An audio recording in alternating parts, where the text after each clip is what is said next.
con esta gente de Florida y de Texas estoy contando la conference. ¿Estás bien?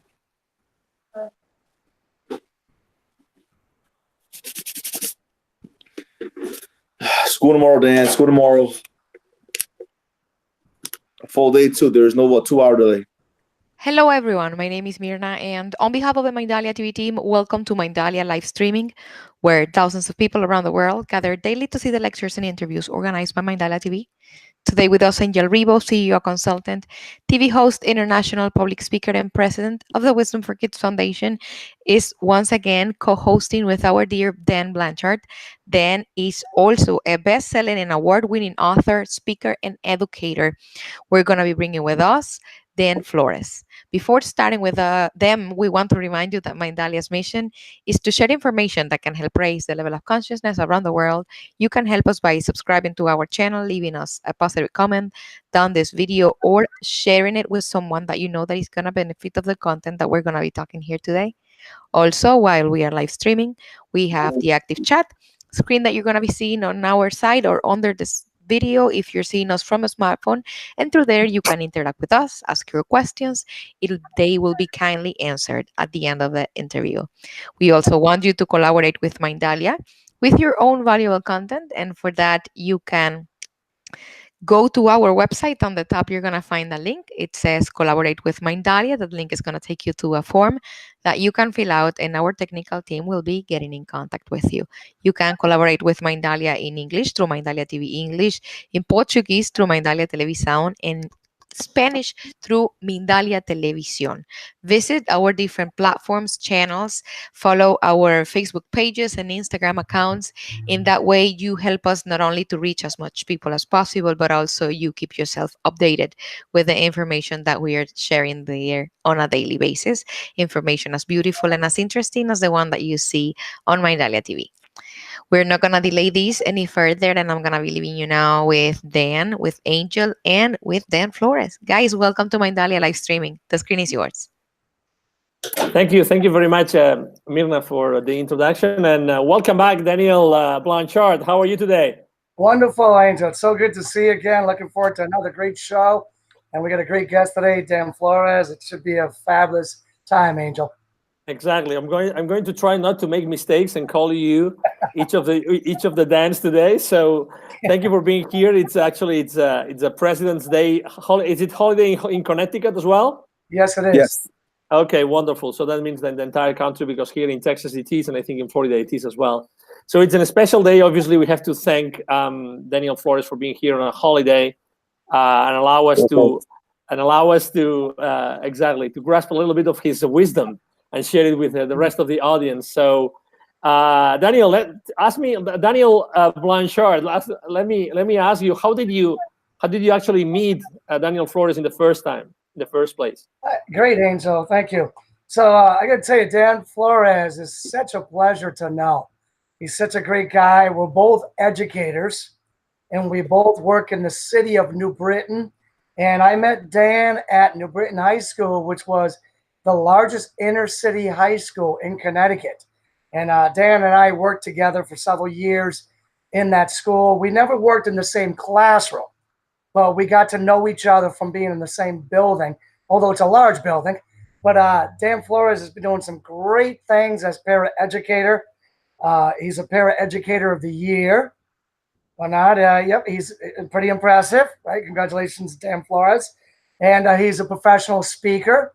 He puts on a workshop with me with the over at the American Federation of Teachers on para and teacher collaboration and paras and teachers working more effectively together.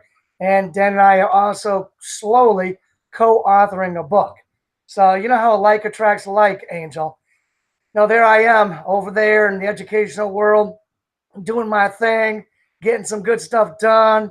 And of course, my path crossed on multiple occasions with this gentleman, Dan Flores, who your audience is going to get to meet.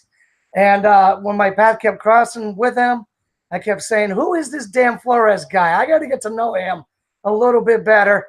And I got to tell you, Angel, it's been a pleasure getting to know Dan Flores a little bit better. He's a real stand-up guy. Always got the kids, first and forefront on everything that he does. And he's a great guy that your audience is going to get to know. Hello, Dan Flores. Glad you're here. And hopefully you can say a few words about who you are and some of the things you're doing, Dan.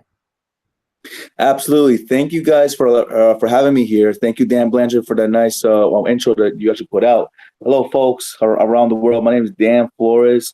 I am the current president for the para-educators down in Britain.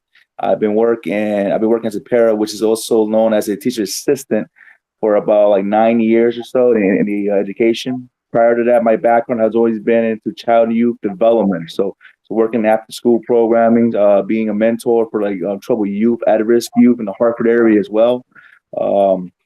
My passion is working with kids, but also working with educators of all fields, social workers, guidance counselors, administrators, so that way we all have one common goal.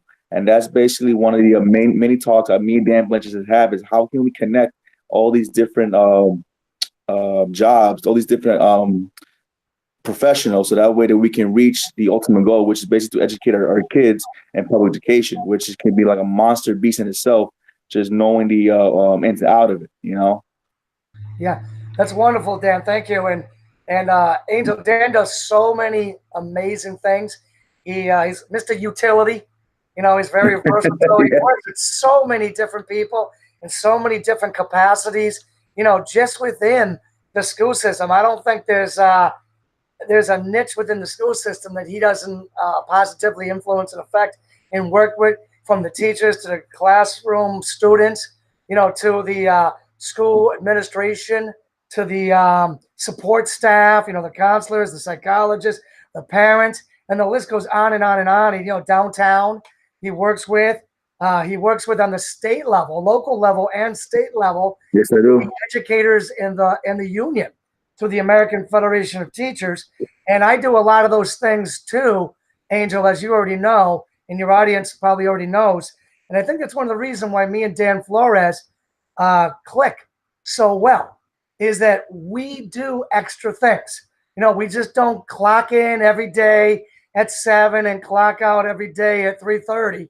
We are always doing extra things, spreading our positive influence and the good work we do, among the widespread educational community, trying to make the biggest impact that we can make.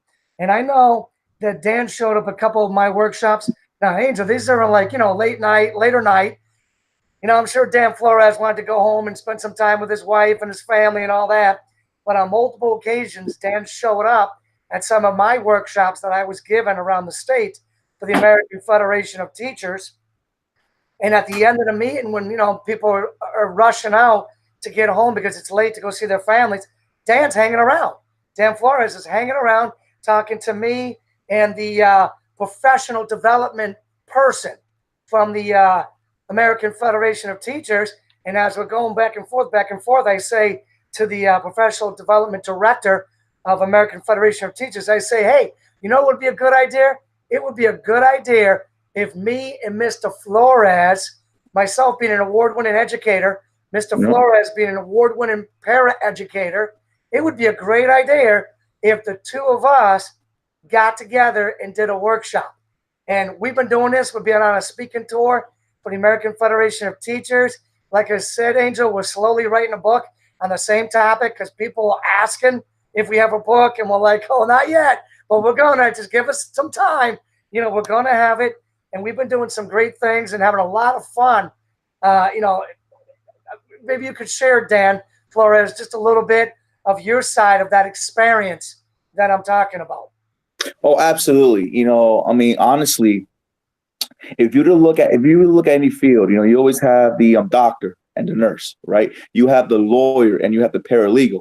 But if for some reason in schooling and education, very rarely have you ever heard of the teachers working together with the teacher assistants or with their para. It has never been done. And there's many reasons why there is. There's like different job descriptions. There's like different qualifications. But the most part is that there hasn't been a trust factor, which both me and Dan Blanchard had tried to fight that as much as possible. Trust in schooling, trust in education is everything, because if your own teammates doesn't trust each other, then how can you expect to basically educate students which you put a demand on them to basically trust not only each other but trust the type of instruction that you're actually giving them. So my experience with Dan Blanchard has been very positive across the board. As he stated, we have worked in the high school for about 2 years or so. Me have never worked closely in the classroom, but yet me and him share the same ideas. Many times, me and him have had numerous talks about how can we better improve the working relationships between the teachers and the para-educators, not only in Britain, but across the board in the state of Connecticut, Hartford, Bridgeport, Waterbury, New Haven, all the smaller towns or so. And it really takes two people coming from both sides to not only just merge, the roles and responsibilities, but it takes the two of them to see how can we better improve both of them, so that way that we're not just overstepping each other's boundaries, but how can we better improve the professional work climate that we're in. Yeah. And why? Go ahead, Angel. No, I was going to ask, why do you do what you do? Why? What is your why? Well, I can tell. Dan Flores. On this and Flores, who jumped right on my coattails. One of the things that we noticed, me and Dan Flores, I'm pretty sure they'll agree with me, is we noticed that there's been a downplay in the relationship between like the teachers and the teachers' assistants, or the para-educators, as the proper name for them is. And because that, something that saddens me a lot is that I find too many teachers territorial. Too many teachers go in that room, that classroom, and they act like they own it. They don't realize, that they're just borrowing that classroom. They don't own that classroom. They're in that classroom to do a job. And if they have been fortunate enough to be given another adult to come in that classroom with maybe a whole new set of skills that can complement what's going on in that classroom that the teacher's doing, and maybe create a synergy. If the teachers do not take advantage of that because they feel too proud, they think they're too intelligent to get help from anybody, or too independent, or they're just outright territorial. If they're doing that sort of thing, then ultimately, Angel, and all of our guests out there, ultimately the kids are the ones that are suffering because they're not getting the education they could be getting. If you have two trusting adults who are working off of each other in a synergy and a fun, intellectually stimulating way. You know what I'm saying? And Dan Flores, I hope I didn't steal your thunder on that, but I know it kind of goes back to sharing the responsibility, and I know you got something to say about it. Oh yeah, and all the things that Dan Blanchard has stated was absolutely true. The whole trust factor, the basically just making sure that we're all on the same page, and also when it comes to the shared job, one of the biggest problems in schooling, going from the main office to the principals and stuff, is that everybody has a job description. Everybody knows what the job description is. The problem that is that nobody wants to do anything more than what's stated in their job description. So then what happens in a 7-hour workday is that people only want to be responsible to what's embedded in their job description. And when it comes to certain tasks to getting things done, such as providing extra support, escorting a student out, talking to parents, translating stuff like that. That is where all the conflict tends to happen between the teachers, the paraeducators, the social workers, the school psychologists and stuff. And that's where you have a lot of conflict because people start pointing each other out, right? Instead of saying, I got this today, maybe you can help me out the following day or so. Another problem when it comes to working in the school system is not only dealing with your job description, right, but it's continuity. Continuity is across the board, because unlike working, let's say for like a company or for like a corporation where like you may be stationed in one area, working in the school system, the school that you're working does not hire you. It is the school board. And therefore, by virtue, everybody's considered a district-wide employee. And that right there brings even more problems, because you could be working in one school for X amount of years, 3 or 4 or 5 years, and you wouldn't know how to do things in that building. and then all of a sudden you might get transferred as per the needs of the district, and you go to a different building that may do things completely different than how you were trained in the other one, and that's where all the more problems are embedded. So a lot of the issues that Dan Blanchard pointed out to when it comes to how can we better improve the environment, it's a very complex system because you're dealing with the job description, you're dealing with contractual language in terms of fringe benefits from like different locals. You're also dealing personalities, labor law, you know. You're also dealing with how to a big issue is not drawing enough negative attention coming from your school principals or school administrators, which also throws in another complexity to the whole problem, because then you'd have more meetings after school. Then they want to check on your performance, all this stuff. So that 7-hour day that students are in for the teachers in education goes well beyond to 8 or 9 hours, sometimes even 10 hours a day or so, just in meetings. Absolutely. No, but we all have our own idealistic view of like what the educational world can be and what it should be. And I'm pretty sure all parents out there got a warm, fuzzy spot in their heart of what they want the education system to be for their kids, you know, for their little babies growing up so fast. We all want the best for our little babies growing up so fast. And as Dan Flores said, it's complicated. I had somebody this weekend who I was talking to at the my son's Connecticut State Championship Wrestling tournament. And he was like, Dan, once you get more than 5 people in an organization, things get messy. And that's so true, because we know how we would like it to be. But because nothing's perfect, humans aren't perfect, and the sometimes clashing of personalities, the different backgrounds, on top of everything else that Dan Flores just said, is many times the perfect picture of the educational world and the perfect servicing of our kids doesn't exist. It's something less than.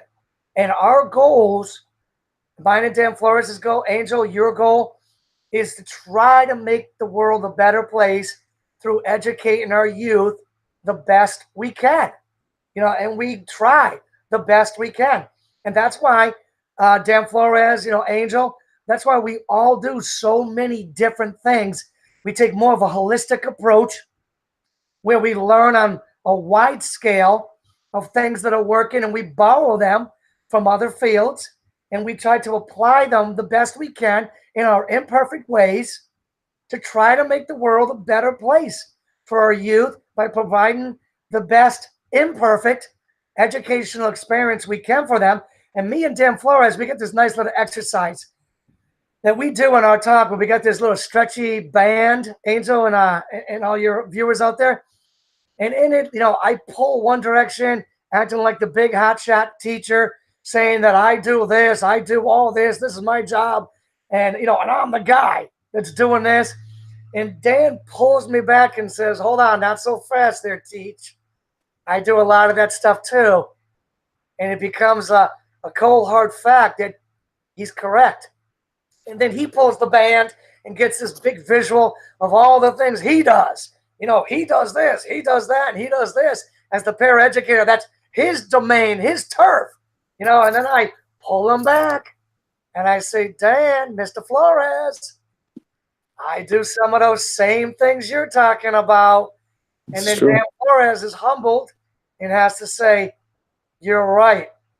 I guess we really are a team, right? So somehow we got to start acting like a better team. You know how it is, those championship teams, when they just play off each other, they know what each other's going to do without even saying it. They pick up that ball, they run, they fill the gap, and nobody has to tell them to do it. That's what Dan and Flores and I are working toward in the educational world with the little circles we travel in and out of New Britain. And that's what we're trying to share and spread around Connecticut, around the U.S., around the world. We've got to start playing like that championship team. Right, Dan Flores? Absolutely, Dan Blanchard. And also, just to piggyback with what Dan Blanchard mentioned about spending time together and why those teams are very well, in their runs. The one, one thing that me and Dan had always talked about is that in schooling and education, we actually got it in reverse. The one thing that the NBA, the MLB, the NFL, all these pro teams and college teams have in common is that they plan, right? They plan for everything. They plan for team meetings. They plan for team outgoings, social events. They plan with the with their coaches. They scout for everything. They spend more time planning, and then the actual live event is when they actually go live on TV for like 2 hours and a half or so. And schooling and education is the complete opposite. For some reason, with all these teachers and all these educators that are having these masters and PhD titles under their belt, time is something that's so precious for them because we actually go live, and it's always so hard to actually find time. Isn't that right, Dan? Oh, no doubt, and I agree with what you say, Dan Flores, in that we're live 5 times a day for, let's say, 50 minutes of class. We're live, and we may get 1 45-minute period to plan, and we can't even plan during that time because we're correcting papers, we're doing phone calls, we're dealing with little administrative issues that'll pop in, pop out. People are coming in. How much time do we really get to plan during that 45-minute period? Maybe 10, 15 minutes. We may get a chance to start reading ahead to next week, thinking about what we want to do next week. And then that 15 minutes out of that 45 minutes that we were actually given is gone. So we do 5 live shows a day and have a very, very small amount of time to prep, to practice, to plan. Whereas you look at the most successful organizations in the world, and Dan Flores brought up the sports organizations, they're doing the exact opposite. They're prepping, planning, practicing nonstop so that they can get their moment when they go live. They can perform like a championship team. Now, I know, Dan Flores knows, Angel, that's never going to happen in the educational world. But what if, Dan Flores and I talk about this in our workshop and speech, what if we just inched a little bit closer in that direction, like the Denmark, Sweden, Switzerland schools? They've got something like at least 20, 25% more planning time with working with each other, practicing, prepping with each other, and their live is, let's say, a class a day less than what we do here in the United States. Again, we're never going to get what the professional teams, sports teams have. But what if we just inch toward a little bit more, saying, let's practice, let's plan, let's prep, so that we have more of a chance of playing like that championship educational team, instead of just saying, boom, you're live. 5 shows a day, go. And on top of that, the crazy stuff that pops up, the interruptions, the disruptions, the unexpected things that come up non-stop all day long. I'm telling you, Dan, Angel, most people out there don't know what it's like to try to educate in an urban atmosphere. You know what I'm saying? That moves fast. Fast enough to make your head spin. You know what I'm saying? And then we're going to go live with very little preparation. It's a very difficult thing the 3 of us do, trying to educate in an urban atmosphere. Yes, it is. Very difficult. I mean, Angel, your role is a little bit different than ours, but at the same time, you're down there trying to educate the world's children. It's not easy. Saying you need time to plan for that stuff, don't you?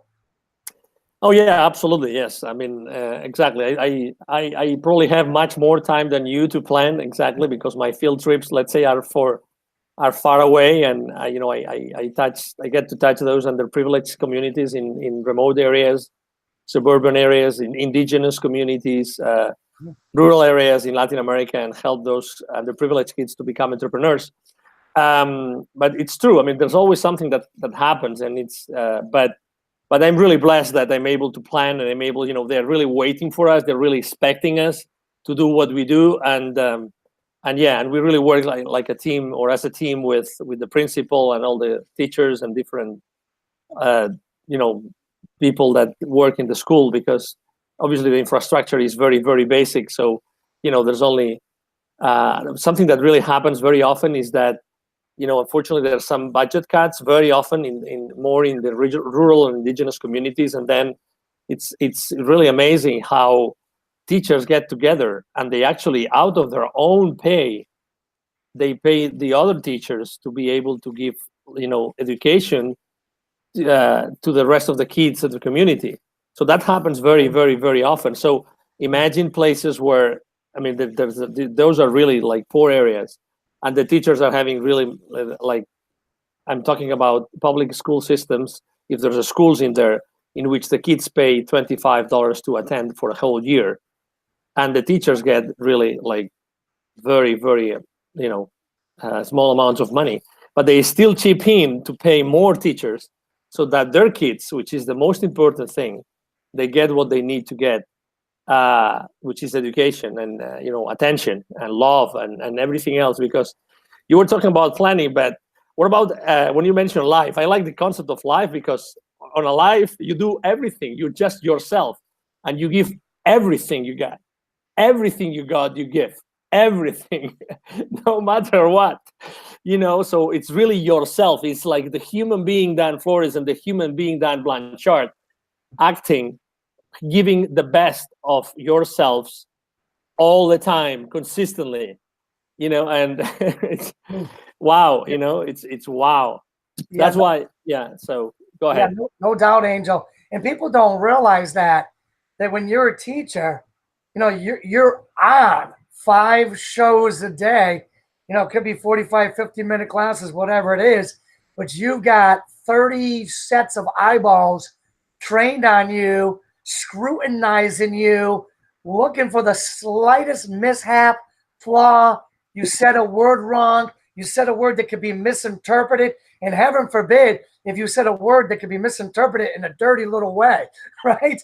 And then those kids are laughing and, busting on you, and they're doing all these things. And you've got to put out this energy. You've got to put out this, you got to create this dynamic atmosphere that's more dynamic, more interesting than the kids sitting next to them. You know what I'm saying?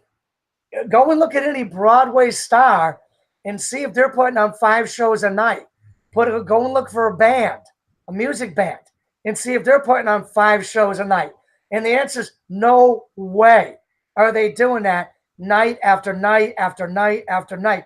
Some of them may put on 2 or 3 in a row, but they're not putting on 5 live shows night after night after night after night.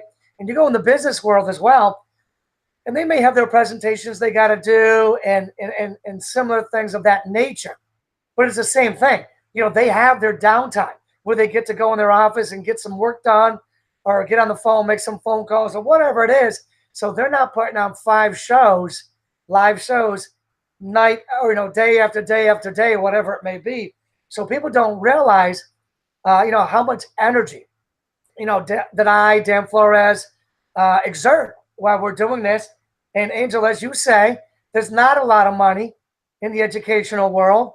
And, what keeps us going is that we just try to barely pay our bills, and we try to make this world every single day a better place. And I think that that's the secret, trying to make the world a little bit of a better place. And Dan, you want to maybe jump onto that, making the world a little better place? Oh, yeah, absolutely, Dan and Angel. And also, just to add on to what Dan Blanchard mentioned too, he actually stated the teacher. Now check this out, right? That he's in charge anywhere between 25 to 30 students in the classroom, which is true in most cases, especially in a very large school district, especially down in Texas and the Houston area, Los Angeles, New York City, and so on and so forth. For the paras, we're not tied to one classroom. Okay, so Mr. Blanchard could have up to a caseload of like 30 students in one room, and he's only responsible for that. Whereas the teacher assistants, we may have to travel to 4 or 5 different classrooms with that same student to teacher ratio, and we have to know everyone's name. We have to know everyone's accommodations, everyone's strengths and weaknesses, and relay that information from one teacher to a different teacher. And therefore, the pressure is even more apparent, because we have to maintain a positive influence for everybody. Yeah. And it also teachers have different personalities, right, Dan?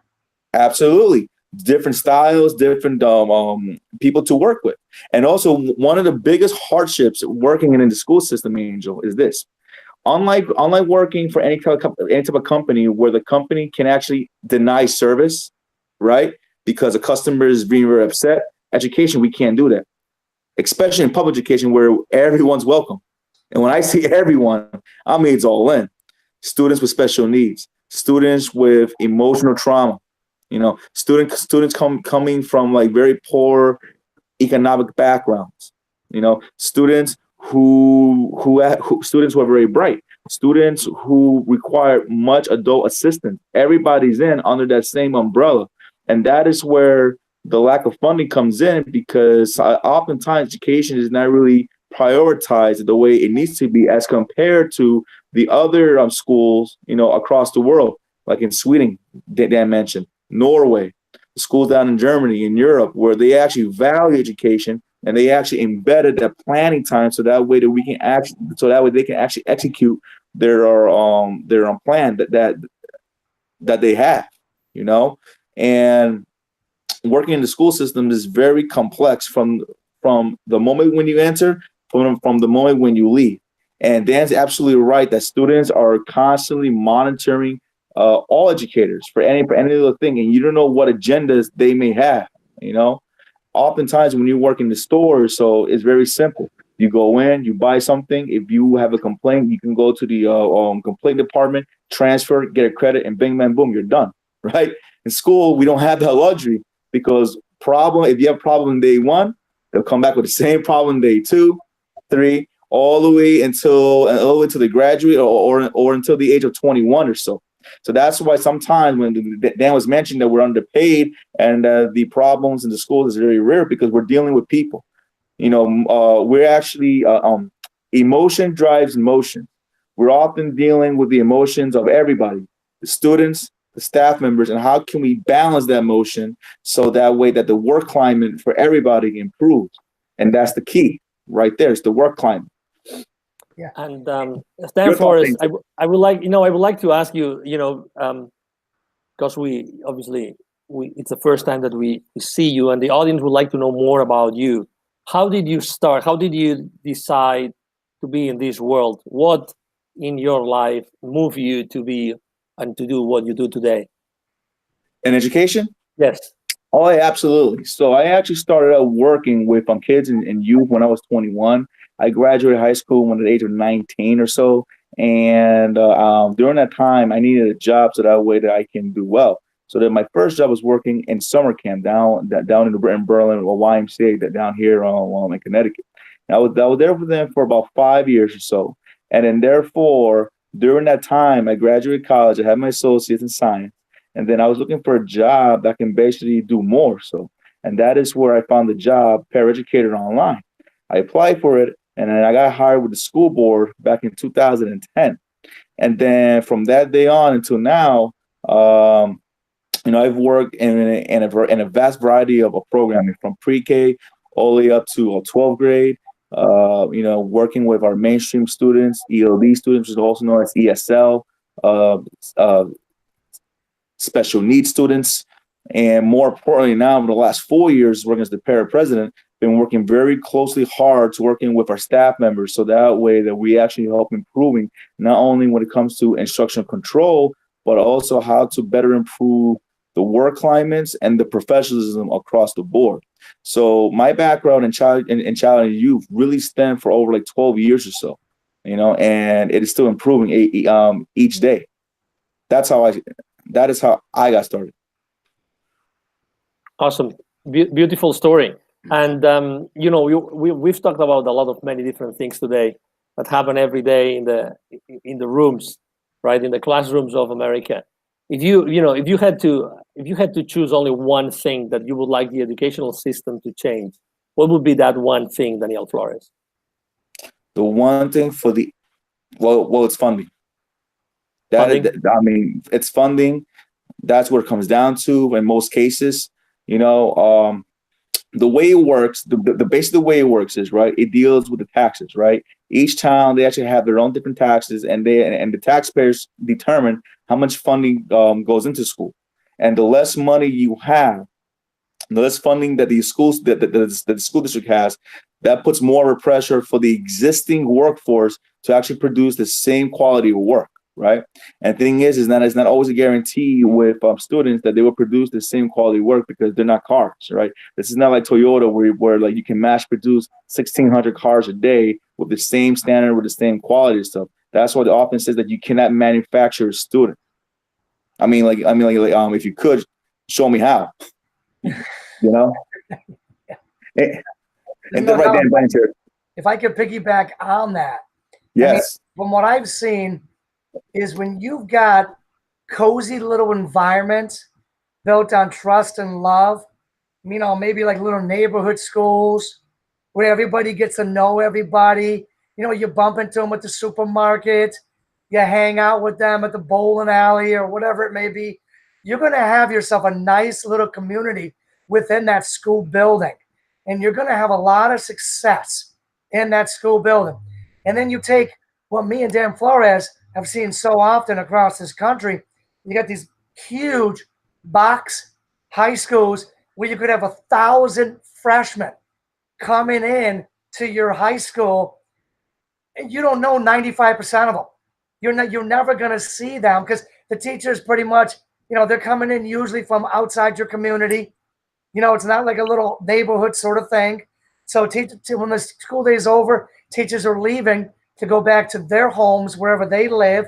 And there's like zero chance of like bumping into these kids and their families in the supermarket or the bowling alley or whatever it may be. And that coziness, that small little atmosphere of trust and love doesn't get a chance to develop when you're inside these huge monster schools that are housing 1,000 freshmen and then maybe 3,000, 4,000 total students.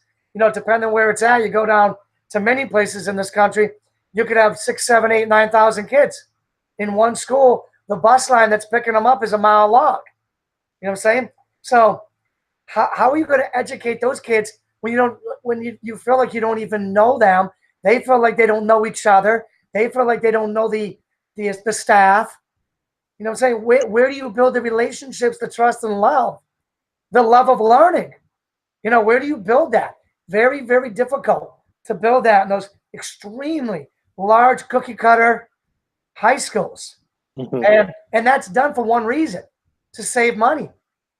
That's why that's done. So Dan, to piggyback on your funding thing, to save money. And then I would say somehow what we need to do is we need to somehow spend more time building relationships between staff and building relationship between staff and students and the staff and the community and the staff and the families, the parents. If we can, I know we already do that, but we have to do it better. We have to do it better if we're going to make our high schools, middle schools, and elementary schools better places. We have to do that.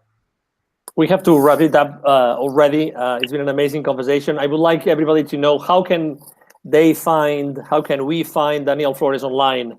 What's the best way to reach out to you? To me, for everybody out there, you can always answer me by email, which is danrflores123@yahoo.com. You can send me emails with any questions or so, and then I can forward to Angel or Dan Blanchard, and then we can answer those questions and the next show that we have. Once again, it's danrflores123@yahoo.com. Awesome. What about you, Dan? Dan Blanchard. Thank you. Yeah, I'm all over the internet, as you YouTube gentlemen already know. You can just Google Dan Blanchard.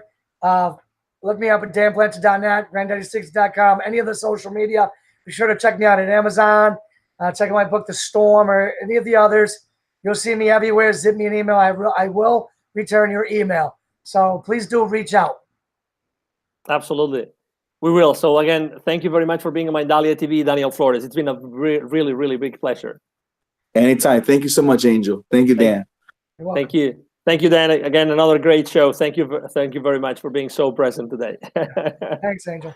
Thank you. And again, this is Angel Ribo with Mindalia TV. Thank you very much for being with us today. I hope that you enjoyed our show as much as we did. Hope to see you soon. Thank you very much. Have a wonderful day. Bye-bye.